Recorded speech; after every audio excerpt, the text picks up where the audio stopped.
একটা হাদিস শরীফ শুনো, বুখারী শরীফে হাদিস।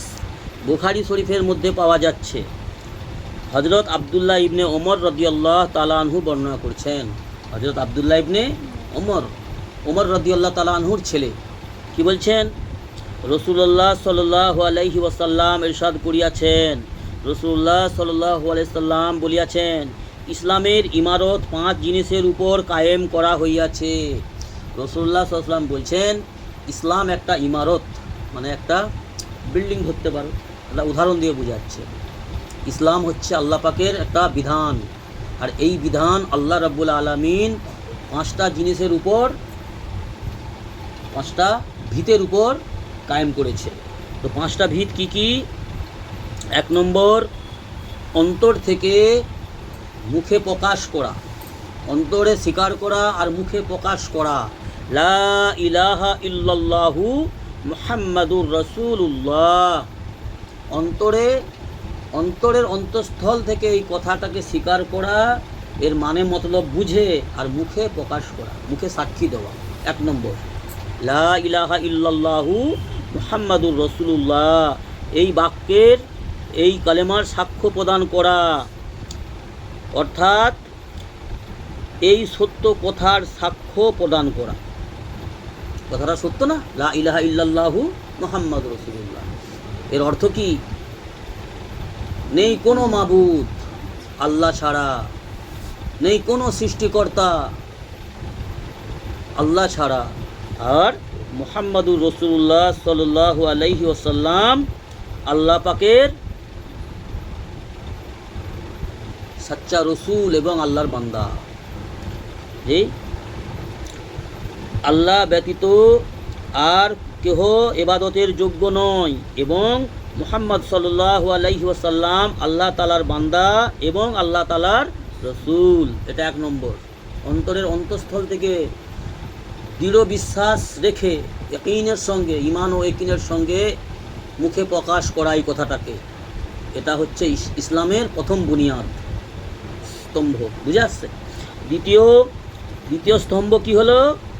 নামাজ কায়েম করা। 5 ওয়াক্ত সালাত কায়েম করতে হবে। 5 ওয়াক্ত সালাত আল্লাহ ফরজ করেছে প্রত্যেকটা উম্মতে মুহাম্মাদির জন্য।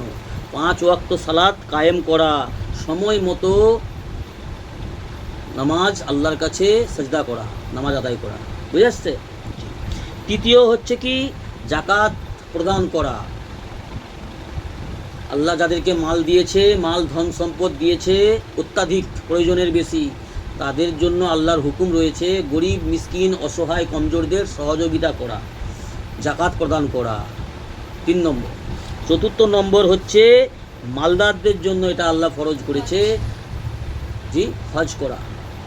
রাসূলুল্লাহ সাল্লাল্লাহু আলাইহি ওয়াসাল্লামের জন্মভূমি জিয়ারত করা, রাসূলুল্লাহ সাল্লাল্লাহু আলাইহি ওয়াসাল্লামের জি রওজা মুবারক জিয়ারত করা, আর রাসূলুল্লাহ সাল্লাল্লাহু আলাইহি ওয়াসাল্লামের জন্মভূমি আল্লাহর কাছে, আল্লাহর সবচেয়ে প্রিয় ভূমি, আল্লাহর কাছে সবচেয়ে প্রিয় ভূমি, সেটা হচ্ছে আরব, মক্কা, মদিনা শহর, এসবে জিয়ারত করা।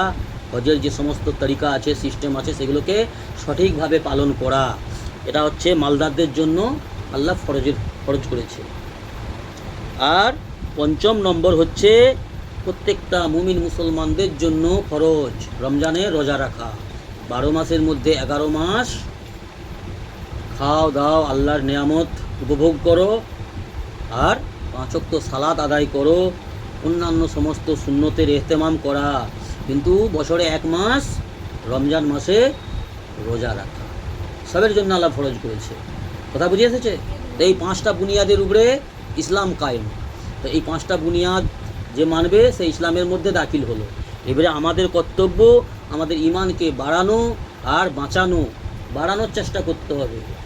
আর আল্লাহর যে হুকুম আহকামগুলো রয়েছে সেইগুলোকে রাসূলুল্লাহ সাল্লাল্লাহু আলাইহি ওয়াসাল্লামের সুন্নত মোতাবিক সুন্দরভাবে ইখলাসের সঙ্গে খুশুর সহিত আল্লাহর হুকুম, রাসূলুল্লাহ সাল্লাল্লাহু আলাইহি ওয়াসাল্লামের সুন্নতগুলোকে মেনে চলা।